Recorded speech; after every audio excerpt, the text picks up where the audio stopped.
What is up, Nuggets? It's your boy, Killer Pizza, here with a brand new video for you rascals and rapscallions out there. As always, I hope everybody's having a great weekend, watching some spooky movies and whatnot. Crazy to think that October is almost over already. I know I've been watching a lot of horror movies this month.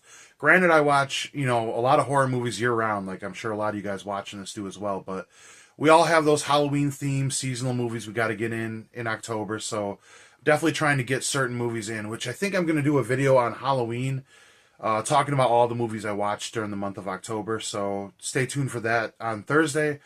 But anyways, I got to apologize for my raspy voice. I was recovering from a cold, this past week, and I wrestled up in West Branch, Michigan for Super Shogun Wrestling last night, so my voice is always a bit hoarse from, yelling at the crowd, do the crowd work, talking with everybody all day. I wrestled 2 matches. I was in a graveyard gauntlet match, which was a new experience for me. That match was absolutely crazy. You had to be eliminated by getting thrown into a casket. It was all Halloween themed, the show.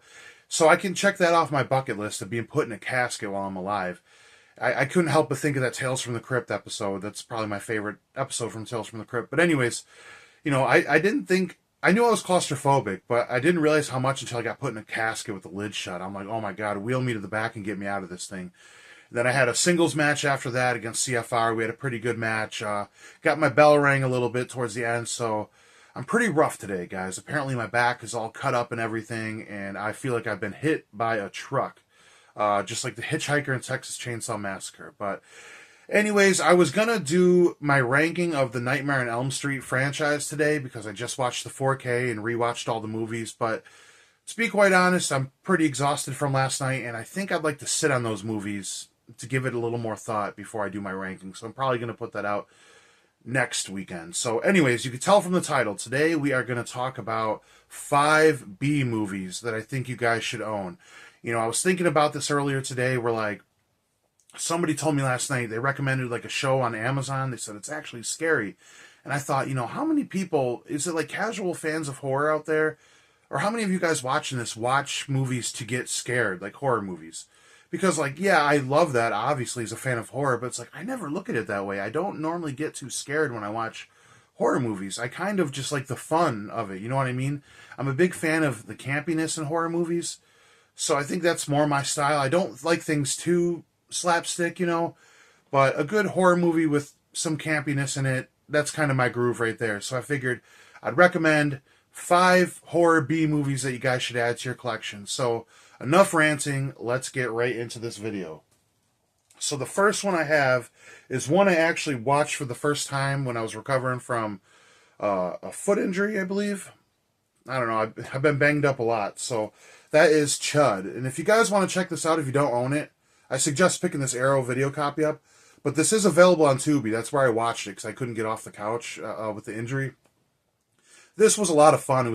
It's in New York City. A bunch of homeless people go missing down in the sewers and everything, and they got to investigate. It's got the guy who played the dad in Home Alone, and he's I think he was a photographer or something, and he's going down to check on these homeless people and finds out they're getting killed down there. So him and this guy who works in the soup kitchen with the homeless people, he's actually Marv, I believe, from Home Alone. So we got 2 characters from Home Alone.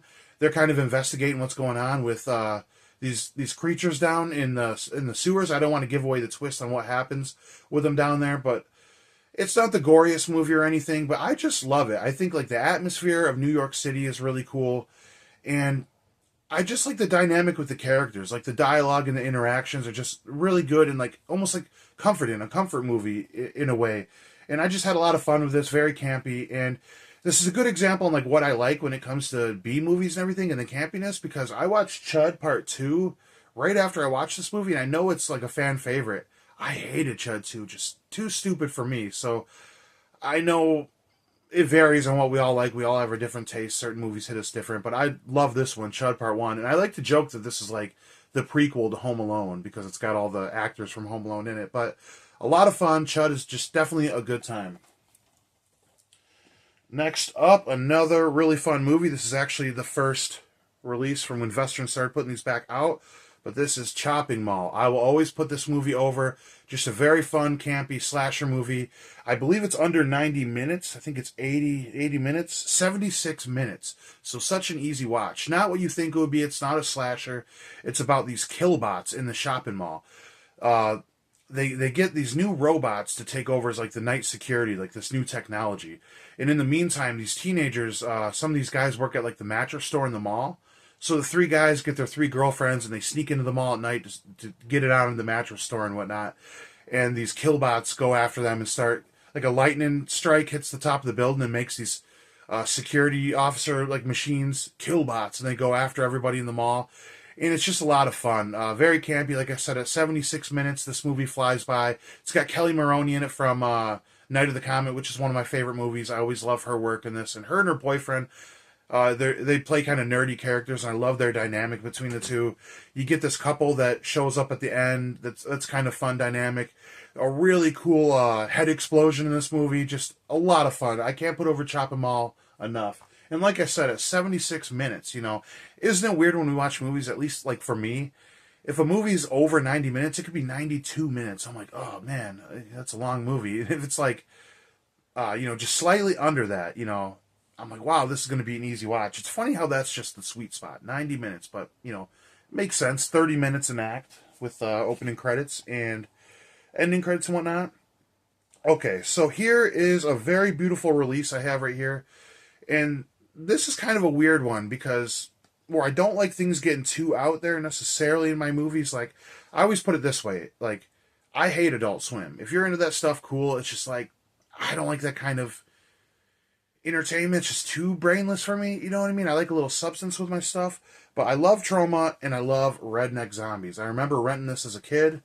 And I remember being bummed out that this hot chick wasn't in the movie when I was a kid. But I love the slipcover from Vinegar Syndrome. The Tobacco Man right here in the back. This character is actually really creepy and scary, but Redneck Zombies really goes out there. I remember loaning this to my friend, Backwoods Bam. Some of you guys are fans of the indie scene of wrestling in Michigan would know of Bam. He's a Southern boy, and I lent him this movie when I had the DVD. I remember him messaging me like, what the hell you got me watching? But this is a really strange movie, really out there. I love Trauma. They can go a little far with things, but that's why I love them as an independent movie company. But yeah, these hillbillies get a hold of this moonshine that turns them into zombies, and that's pretty much the plot right there. You guys know I'm a huge zombie movie fan, and what I love most about this movie is the practical effects in it. Very, very surprisingly good practical effects, especially in the final act. The scene in like that little cabin or whatnot is very, very brutal. But this is just overall a really fun movie. I've loved this ever since I first seen it. Redneck Zombies. And now this is definitely one that I'm sure all you guys have heard of. This is kind of like the king of all B movies, and that is Basket Case. And no, I did not grab the 4K. I don't really find a reason to necessarily. I mean, it's strange where there's certain movies I'll upgrade into 4K. There's others I don't really see the need to. Like Friday the 13th, a big reason I have that awesome Scream Factory box set, and I just kind of would like those movies to stay a little gritty. And that's kind of the same thing with Basket Case. That's what gives this movie the charm. This is about two brothers. One is like a growth on the side of the brother that he gets cut off at birth. These doctors cut it off, and he puts him into a basket and carries him around everywhere and takes care of him. Belial is like the little creature monster that came off the brother, and they're pretty much looking for this doctor that separated them at birth, like to get some revenge or results. I don't really remember off the top of my head like the reasoning on going after this doctor, but this is maybe the best setting in New York City for a horror movie I've ever seen. My favorite setting in New York for a movie in general is probably Taxi Driver with Robert De Niro, but this is such a good look for New York City for this type of movie. It's just so grimy looking and just so dirty, and just I absolutely love it. And this movie really gets off the walls here with Belial kind of jumping out of the basket and going after some kills, killing the people in the hotel that they're staying at and everything. Very strange movie, but a lot of fun. Like I said, there's a 4K out there from Arrow Video if you guys are interested in that. Okay, and here's one that I see that they're remaking right now, which is very strange, but from the trailer, it actually looks like they're going to take care of this movie and using a lot of practical effects. And I'm talking about Street Trash. Fun fact about this movie that I've mentioned a handful of times, but if you're newer to the channel, this is the reason I started this YouTube channel.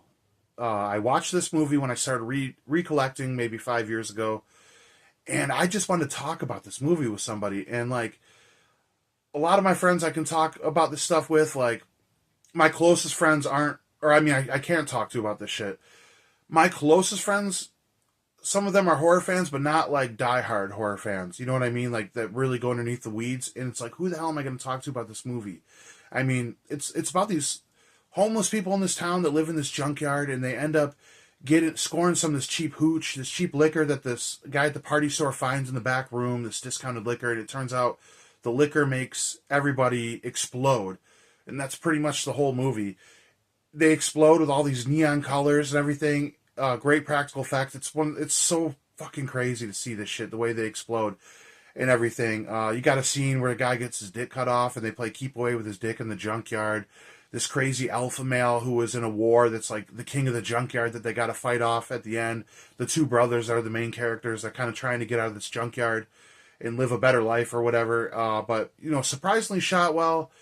And just a really fucked up movie. This movie is just so much fun to watch. If you've never seen this before, please check this out. Like, do me a favor and watch Street Trash, and I want to hear what you guys think about this. But kind of something you just have to see to believe. Street Trash is one hell of a ride and a lot of fun.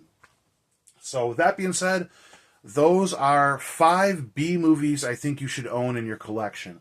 Like I said, you can find some of these probably on Tubi, but in particular, I think you should get these on physical media, because we got a nice Arrow release of CHUD, a nice Vestron video release of Chopping Mall, beautiful Vinegar Syndrome release of REDneck Zombies, basket case from Arrow Video, like I said, the 4K is out, and then you can't go wrong with Synapse putting out Street Trash. I actually just ordered the Trick or Treat 4K from Synapse Films, and you guys, I actually just pulled the trigger on that $135 bundle of the Terrifier box set. I got that censored shirt too that they got from Umbrella Video. Like, if that shirt's that bad, I don't know if I'm gonna wear it in public or anything. I'm just curious. I want to see what that is, but I will show you guys that stuff when I get that. But anyways, like I said, those are just 5 movies I suggest you add to your collection. Other than that, hopefully everybody's having a good one. If I don't see you guys anytime soon, I hope you guys have a happy Halloween and Blood Guts Gore. I'll check you guys next time.